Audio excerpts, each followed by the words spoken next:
बघा किती छान डाळ तयार झाली आहे. त्याला म्हणतात बाफळ्या वरण. डाळ तशीच्या तशी राहते पण शिजलेली असते.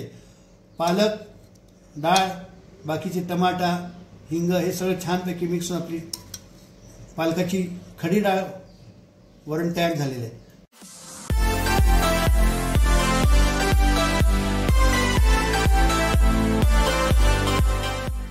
नमस्कार, बक्षीस किचनमध्ये तुम्हा सगळ्यांचं सहर्ष स्वागत आहे. आता आज जी रेसिपी आपण पाहणार आहोत ती आहे पालकाची खडी डाळ किंवा त्याला बाफळ्या वरण पण म्हणतात. आता त्याच्यासाठी लागणारे जे साहित्य आहे ते आपण पाहूया. हे मी एक पालकची गड्डी छानपैकी धुवून स्वच्छ बारीक करून घेतली आहे. कोथिंबीर घेतली. ही तूर डाळ जी आहे ती मी स्वच्छपैकी धुवून घेतली. एक वाटीभरच घेतलेली आहे. ही जी वाटी एवढी वाटीभरच मी डाळ घेतली, धुवून घेतली स्वच्छ 2-3 वेळेस आणि त्याच्यात थोडंसं पाणी टाकून त्याच्यामध्ये थोडंसं मीठ टाकून ठेवले आणि त्याला हलवून ठेवलं. मग मस्त ती फुगून येते. नंतर कढीपत्ता घेतले, 2 डाळ्या, हिरव्या मिरच्या घेतल्या, तडका मिरची घेतली, तिखट घेतलं, मोहरी घेतली. नंतर मी जिरे, धने आणि बडीशोप ही घेतलेले आहे. गरम मसाला घेतलाय, गोडा मसाला, गरम मसाला घेतलाय, एक टमाटा घेतलाय कापून, गुळ घेतलाय, मीठ घेतलंय, हळद घेतलाय आणि हिंग घेतलाय. एवढं सगळं साहित्य आपल्याला याच्यासाठी लागणार आहे. याच्यामध्ये मी कांदा, लसूण किंवा अद्रक काहीही टाकणार नाही. फक्त याच पदार्थाची आपण ही रेसिपी करणार आहोत. आता ही रेसिपी जी आहे ती आपण प्रेशर कुकरमध्ये करणार आहोत. आता आपण रेसिपीकडे जाऊया. आता आपण गॅस पेटून घेऊयात. कुकर ठेवलाय गॅसवरती. छानपैकी कुकर गरम झालाय. आता त्याच्यात आवश्यकतेप्रमाणे तुम्ही तेल टाकायचं. तेल थोडं ह्या रेसिपीला जास्त लागतं. तर तेल चांगलं तापलंय. आपण त्याच्यामध्ये जे आहे 1 चमचा मोहरी टाकूयात. मोहरी टाकून झाली की लागली त्याच्यामध्ये आपल्याला थोडंसं हलवून घेऊयात. हे धने, जिरे आणि बडीशोप पावर लहान केली मी. हे झालं की लागली तडका मिरची, हिरवी मिरची टाकायची. हे झालं की लागलीच आपल्याला जे आहे एक डाळी जी आहे ती कढीपत्ता टाकायचा आहे. नंतर याच्यामध्ये आपल्याला जे टमाटा टाकायचा आहे.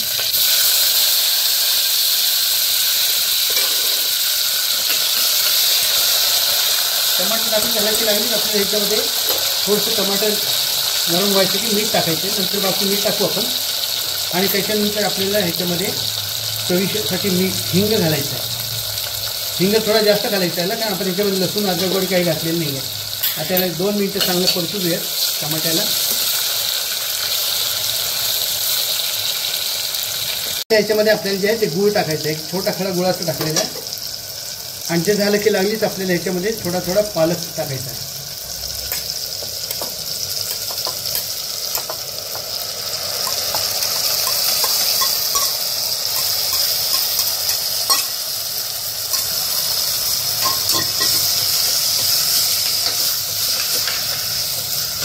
आता पालकाला 1-2 मिनिटं वाफ येऊ देऊयात आपण.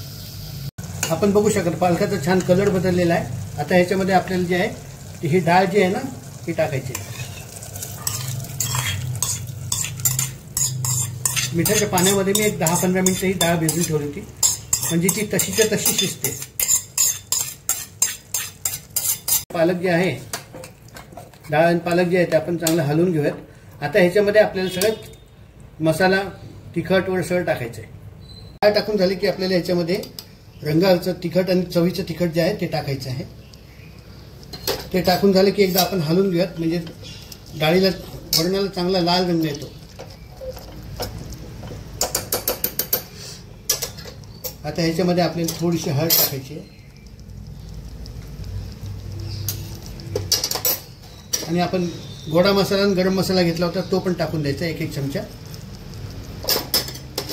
थोडंसं चवीपुरतं आणखीन थोडंसं हिंग घालायचा. एक कढीपत्त्याची डाळी आणखीन एक टाकायची आणि थोडीशी कोथिंबीर चवीपुरती टाकायची. एकदा पुन्हा त्याला हलवून घ्यायचं.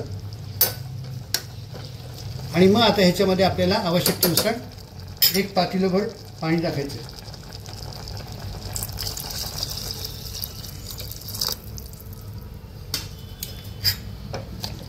आता तुम्हाला घट्ट पाहिजे, पातळ पाहिजे त्याप्रमाणे तुम्ही हे पाणी टाकायचं असतं. अजून थोडंसं आपण पाणी टाकूयात कारण 3-4 शिट्ट्या घ्यायच्या आहेत. भिजवताना पण मीठ टाकलं होतं. नंतर वरणात थोडंसं आधी पण मीठ टाकलं होतं. आता थोडंसं आपण आणखीन मीठ टाकूयात म्हणजे चव छान येते. आता आपण कुकरला झाकण लावून घेऊयात.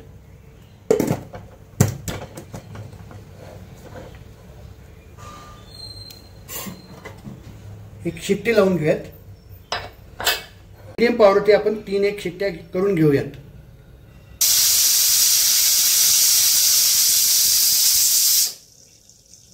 आपण बघू शकता मंद आचेवरती आपण 3 शिट्ट्या करून घेतलेल्या आहेत. आता आपण गॅस बंद करूयात. आपण बघू शकता आपण कुकर आता डायनिंग टेबलवर घेतलेला आहे. तर त्याच्यातलं प्रेशर पण रिलीज झालेलं आहे. कुकरही थोडं थंड झालं आहे. आपण झाकण उघडून पाहूयात. त्याच्या आधी आपण शिट्टी काढून ठेवूयात. बघा किती छान डाळ तयार झाली आहे. त्याला म्हणतात बाफळ्या वरण. डाळ तशीच्या तशी राहते पण शिजलेली असते. पालक, डाळ, बाकीचे टमाटा, हिंग हे सगळं छानपैकी मिक्स होऊन आपली पालकाची खडी डाळ वरण तयार झालेलं आहे. आता हे मी तुम्हाला बाउलमध्ये काढून दाखवतो. बघा डाळ तशीच्या तशी आहे. पालकही छान आहे. ही इतकी सुंदर लागते. 15 दिवसातनं आठवड्यातनं तुम्ही एकदा करून खायला हरकत नाही. आणि मुलं पालक खात नाही ना तर मुलांकरता ही रेसिपी छान आहे.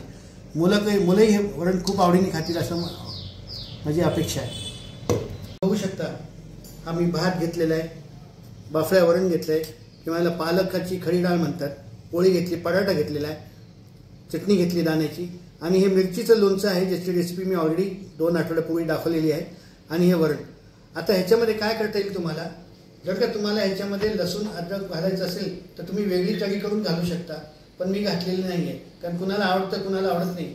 माझी जर का ही बाफळ्या वरणाची किंवा पालकाच्या खडी डाळीची वरणाची रेसिपी आपल्याला आवडली असेल जरूर लाईक करा, शेअर करा.